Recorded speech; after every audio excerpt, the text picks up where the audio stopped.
नमस्कार, माझे नाव श्रीमती सिरसट सुवर्णा लक्ष्मणराव।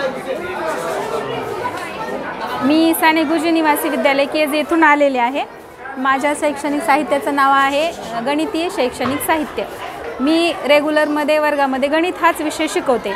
ज्या वेळेला शिकवताना मला असं जाणवलं की मुलांच्या काही कन्सेप्ट ह्या प्राथमिक स्तरावरती क्लिअर झालेल्या असतील तर त्यांना आणखीन गणितामध्ये आनंद मिळतो। ज्या पद्धतीने मी या इथे एक चक्र तयार केलेलं आहे, याच्यामध्ये मी कोणाची माहिती मुलांना साहित्याच्या सहाय्यातून सांगत आहे। सुरुवातीला आपण शून्य कोण तयार होतो। आपण गुलाबी भागाचं निरीक्षण तयार करायचं आहे।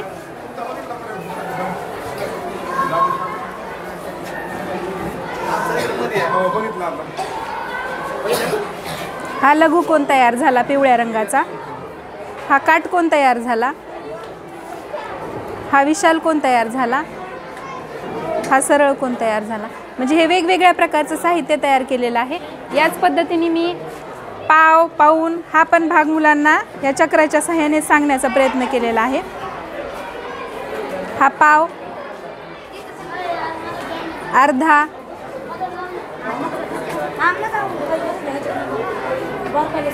पाऊण आणि हा पूर्ण।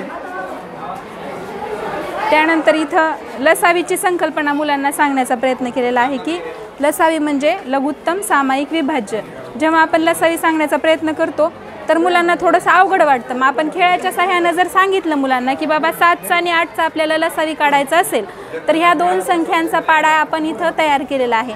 याच्यामधली कॉमन संख्या कोणती तुम्हाला शोधा बरं। तर शोधली असता त्यांना 56 मिळणार। म्हणजे दोन्ही संख्यांनी भाग जाणारी लहानात लहान संख्या ही 56 आहे आणि त्याचा लसावी पण 56 आहे, हे आपण सांगू शकतो। या ठिकाणी मूळ अवयव पाडणे ही संकल्पना सांगितली। मूळ म्हटलं की त्यांना झाडाचं मूळ आठवतं पहिल्यांदा। मग हे झाडाच्या स्वरूपामध्येच मी ही मूळ अवयव ही संकल्पना त्यांना सांगितलेली आहे।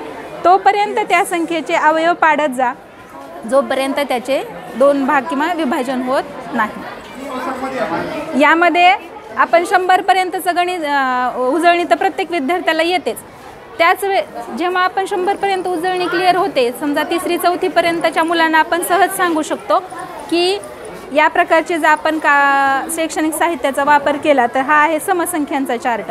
या रो मधील ज्या संख्या असतात 2च्या पटीतल्या ह्या समसंख्या आहेत। या मुलांना इथं जर क्लिअर केलं, लहानात लहान संख्या असते 2 आणि मोठ्यात मोठी संख्या असते 100। आणि हा चार्ट काढून या ठिकाणी आपण विषम संख्येचा चार्ट जर टाकला तर त्यांना लगेच विषम संख्या हा देखील ही देखील संकल्पना त्यांची क्लिअर होऊन जाईल।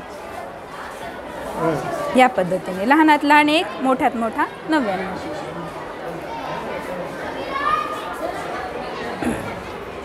बस सांगायचं। या ठिकाणी मी संख्या वाचन म्हणजे कोटीपर्यंतच्या संख्येचं वाचन आणि त्याच्या स्थानिक किमती कोटी, लक्ष, हजार आणि 3 अंकी संख्या याच्यासाठी ह्या पट्ट्या वापरून मुलांना संख्यांचं वाचन शिकवण्याचा प्रयत्न केलेला आहे। या ठिकाणी मी हा छोटासा गेम घेतलेला आहे मुलांसाठी की मी 10 पर्यंत एक संख्या कार्ड तयार केलेले आहेत। 2 मुलांमध्ये हा गेम खेळता येतो। 2 मुलांनी ह्या संख्या कार्ड वेगळे वाटून घ्यायचे आणि ज्या वेळेला गेम सुरू होईल तेव्हा प्रत्येक एका विद्यार्थ्यांनी ही फिरवल्यानंतर समजा ह्याच्यामध्ये काय आली त्याची ही गुणाकाराकडं ही आली तर त्यांनी त्याच्याकडे त्याचे जे 2 अंक कार्ड निघाले आहेत त्याचा तो गुणाकार करायचा, म्हणजे ते त्याचे अंक झाले। या पद्धतीनं खेळत गेल्यानंतर ज्याची संख्या जास्त होईल तो ह्या गेममध्ये विजेता होईल। या ठिकाणी मुलांना मी आईस्क्रीमच्या स्वरूपामध्ये, लहान वर्गातील मुलांना शक्यतो आईस्क्रीम ही गोष्ट फार आवडते, तर इथं सांगण्याचा प्रयत्न केलेला आहे की ह्या आईस्क्रीम्स आपण अशा साईडला काढून ठेवायच्या आहेत। इथं दिसण्यासाठी मी मध्ये ठेवलेल्या आहेत की बाबा तुम्ही कुठली आईस्क्रीम यातली उचला।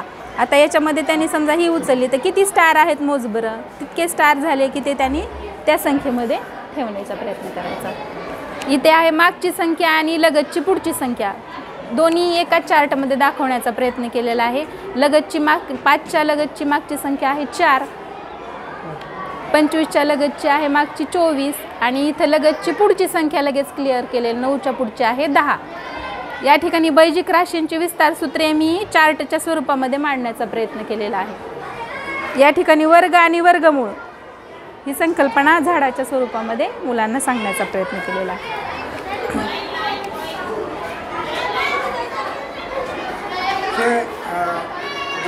साहित्य बनवलेलं आहे, या साहित्य बनवताना तुम्हाला साधारणतः किती खर्च आलेला आहे? हे सर्व साहित्य मी स्वतः तयार केलेलं आहे आणि हे फार अल्प खर्चिक आहे. 500 रुपयाच्या आतच या सर्वांना खर्च आलेला आहे. हे ज्यावेळेस साहित्य तुम्ही वापरता आणि ज्यावेळेस तुम्ही वापरत नाही त्यावेळेस तुम्हाला विद्यार्थ्यांमध्ये काय बदल वाटतो? विद्यार्थ्यांमध्ये बदल वाटतो आणि शिक्षकाच्या शिकवण्याच्या पद्धतीतही चेंज होतो. जेव्हा आपण मुलांना शैक्षणिक साहित्यासह शिकवतो तेव्हा त्यांचा उत्साह आणखीन द्विगुणित होतो आणि विशेषतः आनंदाने इंटरेस्ट घेऊन विद्यार्थी गणित शिकतात. एकतर गणित हा विषय असा थोडासा रटाळ किंवा नको वाटतो मुलांना आणि जेव्हा साहित्याच्या सहाय्याने शिकवतात तेव्हा ते आणखी आनंदी पद्धतीने शिकतात आणि शिक्षकालाही आनंद वाटतो शिकवण्यामध्ये साहित्याच्या सहाय्याने.